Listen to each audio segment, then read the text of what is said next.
China plus one जो concept है ना, ये बहुत इंपॉर्टेंट होता जा रहा है। सारे कंट्रीज़ को लग रहा है कि सिर्फ चाइना पे डिपेंडेंस अब बहुत रिस्की अफेयर हो रहा है ना। अब ये ग्रेट पावर कंपटीशन है, चाइना यूएस में कंपटीशन है, चाइना अपनी तरफ से प्रेशर लगा रहे हैं, यूएस अपनी तरफ से प्रेशर लगा रहे हैं, है ना। तो ये सारे कंट्रीज जो तो है, इंडिया अपने आप को एक ऑप्शन देख रहा है in China plus one. I think India is a good option for many countries, जितनी भी, जैसे जापान के आपने देखा, जितनी भी कंट्री, बिकॉज हमारी जो देश है इसमें जो स्केल है चाइना का, हम लोग एक लौता ही कंट्री है जिसके पास इतना स्केल है, इतना बड़ा ह्यूज सामान खरीदने का भी, और जो स्केल मैन्युफैक्चरिंग में भी तो स्केल चाहिए होता है ना, तो बनाने के लिए भी तो, मतलब आप अपनी फैक्ट्री यहाँ लगा लो, हाँ इधर लगा लो, हाँ। तो एक चाइना प्लस वन का ऑप्शन करना है ना। तो मुझे तो लगता है हमें चाइना के साथ भी जब नेगोशिएट करना है, तो हमें लगता है, देखिए हम उनका ओवर प्रोडक्शन का एक प्रॉब्लम है।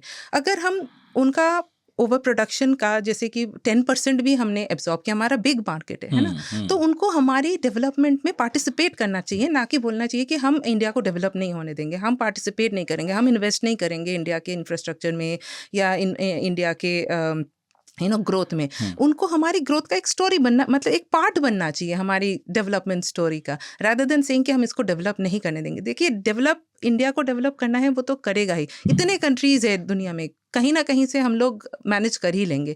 मुझे ऐसा लगता है जब भी हम चाइना से बात करें तो हमें ये मैसेज उनको देना चाहिए कि देखिए, हम आपके लिए भी अपॉर्चुनिटी बन सकते हैं, आप हमारे लिए अपॉर्चुनिटी बने, रादर देन ये सोचे कि हम आपको काउंटर करेंगे और आप मुझे काउंटर करेंगे, है ना। तो मुझे ऐसा लगता है कि ये वाली बात अगर हम समझा पाए तो क्या पता हमारे रिश्ते में थोड़ा सुधार आ जाए, समझा पाए। क्योंकि देखिए, पहले हम लोग, ये तो आप मानेंगे, पहले सिर्फ हम लोग बोलते थे चाइना का थ्रेट है, हमारा डिस्प्यूटेड बॉर्डर है, हमारी इकॉनमी, आपको पता है कि जो ट्रेड होता है वो बिल्कुल ही अनबैलेंस्ड है। फिर चाइना का relation with all the south Asian countries, हमें तो चाइना पहले से ही थ्रेट लगता था कि नहीं, हमें तो 1962 से थ्रेट लगता है चाइना में। पर आज देखिए, आज हर एक दुनिया के कंट्री कह रहे हैं कि चाइना इज़ अ थ्रेट।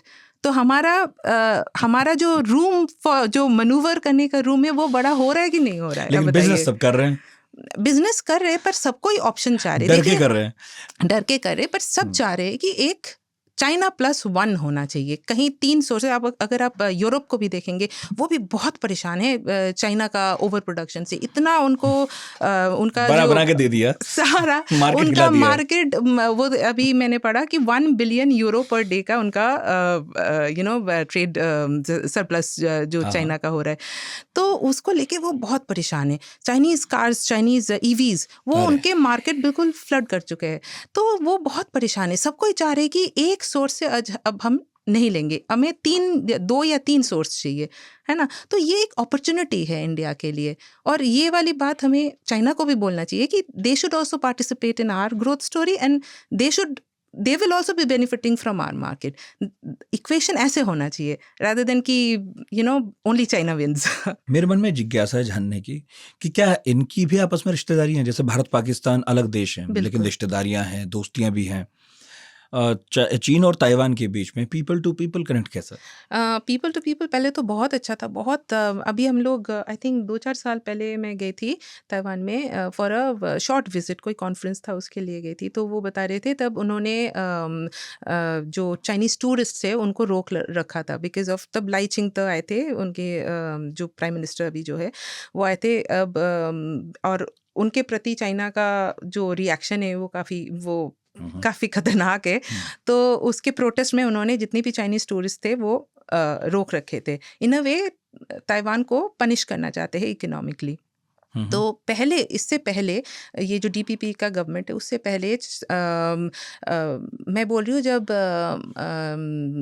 कुओमिंगतांग का गवर्नमेंट था, तब चाइना और ताइवान का रिलेशनशिप काफ़ी अच्छा हो गया था। मा इन-चुंग जिसको कहते, जो है उनके जब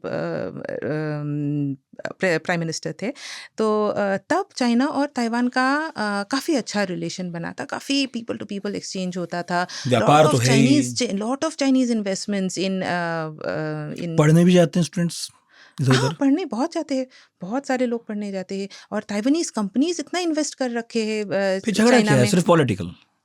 हाँ, पॉलिटिकल बिकॉज़ वो अपना बिकॉज़ चाइना जो है वो कहते हैं it's a province of China. यहाँ तो धर्म वाला और मामला यहाँ भी पे नहीं है। नहीं, धर्म का भी कोई मामला नहीं है।